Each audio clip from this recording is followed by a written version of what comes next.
10th માં 67% હતા, 11th માં 73% હતા. પપ્પા શું કરે છે આમ?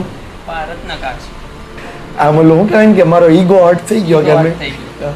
કે 12માં એક સવાલ છે કે સૌથી ફેવરિટ ટીચર તારા કયા છે? એમાં બેસ્ટ શું લાગ્યું? ફોન નહીં જોવાનું, ઇન્સ્ટાગ્રામ બહુ નહીં જોવાનું. નમસ્કાર વિદ્યાર્થી મિત્રો, ધોરણ 12 કોમર્સનું જે આપણું રિઝલ્ટ આવ્યું છે, 12 આર્ટ્સ 12 સાયન્સના રિઝલ્ટની સાથે, તો આજે આપણે એક એવા વિદ્યાર્થીને મળવા જઈ રહ્યા છીએ કે જેમણે 12 કોમર્સના રિઝલ્ટમાં A1 મેળવ્યો છે. તો પહેલાં તો એનું નામ, શું રિઝલ્ટ મેળવ્યું છે એમના જ મોઢેથી સાંભળીએ. તો શું નામ? મારું નામ બેકરિયા દિવ્યેશ અશ્વિનભાઈ છે. મારે 91.43% અને 99.24% મળ્યા છે. સરસ. આમ જોઈએ તો 91% અને કોમર્સમાં A1 લાવવો ને એટલે થોડીક અઘરી વાત છે, કારણ કે 10મામાં જે A1 હોય એના માટે મોટા ભાગે સાયન્સ ફિલ્ડ હોય છે, પણ કોમર્સમાં A1 આવ્યો છે. અને પહેલાં તો આપણે એ જાણીએ કે એનું 10માનું રિઝલ્ટ શું હતું, ત્યારથી 11માનું રિઝલ્ટ શું થયું અને ત્યાર પછી 12માનું રિઝલ્ટ કેવું આવ્યું? 10th માં 67% હતા, 11th માં 73% હતા. અને 12મામાં 91, એટલે આમ એમ કહી શકાય કે જોરદાર કૂદકો જ લાગી ગયો. વિદ્યાર્થી મિત્રો, જો 67% 10મામાં, 73% 11મામાં અને 12મામાં 91, એટલે ઘણી વખત આપણને એમ થાય કે આપણે ઘણાને એવું કહેતા હોઈએ કે મારે 65% આવ્યા છે, 12માં વધીને હું તો 75 લાવી શકું એમ, પણ 75 નહીં, અશક્ય કાંઈ નથી. અને ભાઈને આપણે પૂછીએ તો આ 91% પાછળ એની મહેનત કેવી હતી? મહેનત તો ખૂબ સારી હતી, પણ છેલ્લા 2 મહિનામાં લડી લીધું કહેવાય. હા, એટલે વર્ષની શરૂઆતથી ધીમી મહેનત હતી, પણ છેલ્લા 2 મહિનામાં પૂરી મહેનત કરી લીધી. તો વિદ્યાકુલ સાથે ભાઈ કેવી રીતે જોડાણ, એની વિદ્યાકુલ સાથેની જર્ની અને વિદ્યાકુલની ખબર કેવી રીતે પડી એના વિશે વાત કરીએ તો વિદ્યાકુલ સાથે હું યુટ્યુબ સાથે જોડાણો, જેમાં મેં દરેક ક્લાસ અટેન્ડ કર્યા હતા. સૂર્યોદય ક્લાસ હોય, આઈએમપી બેચ હોય કે પછી કોઈ બી રિવિઝન બેચ હોય, આઈએમપી પ્રોવાઈડ કરતા, જે ઘણા મદદરૂપ થયા પરીક્ષા. વિદ્યાર્થી મિત્રો, એક શબ્દ ભાઈએ ખાસ કીધો છે કે દિવ્યેશભાઈનું એવું કહેવું છે કે આઈએમપી બેચ.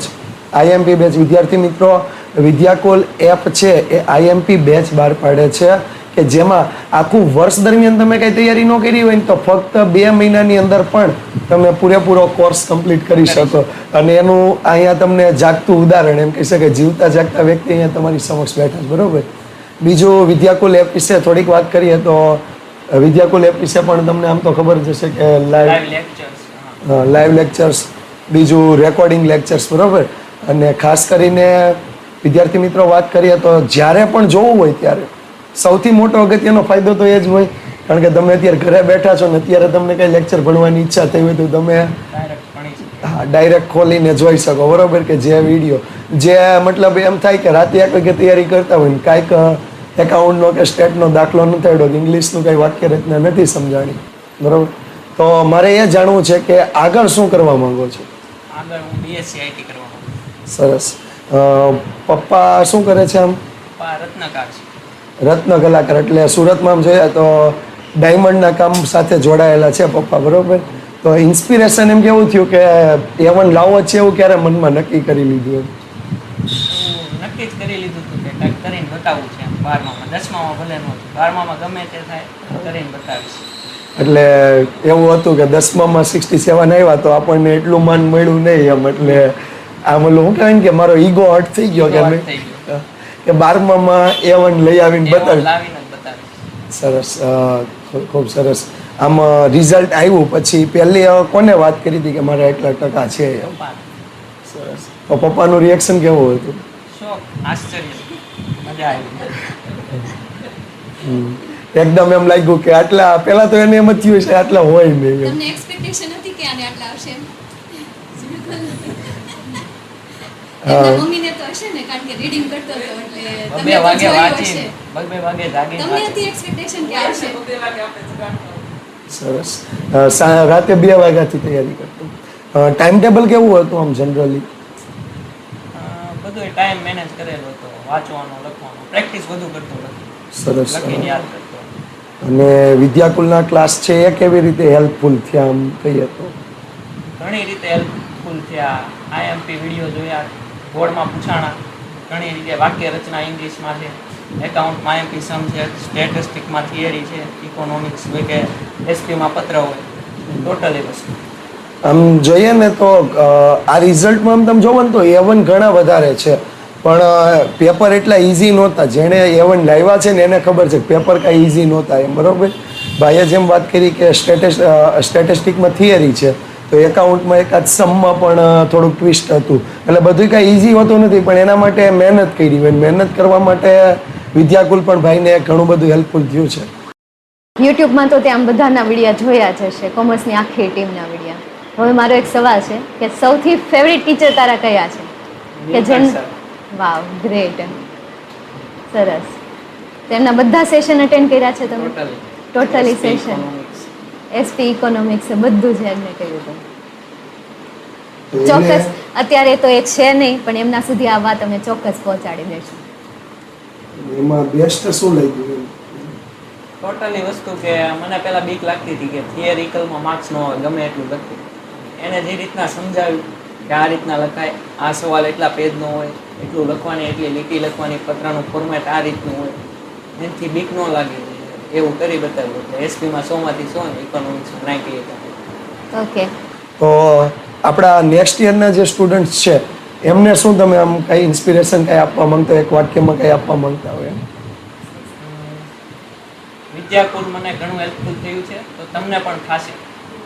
IMP વિડીયો જોઈ કોઈ પણ વસ્તુ ન સમજાતી હોય, એની કોઈ પણ વસ્તુ હોય, તો વિદ્યાકુલ મને ઘણું હેલ્પફુલ થયું છે, તમને પણ થશે ચોક્કસ.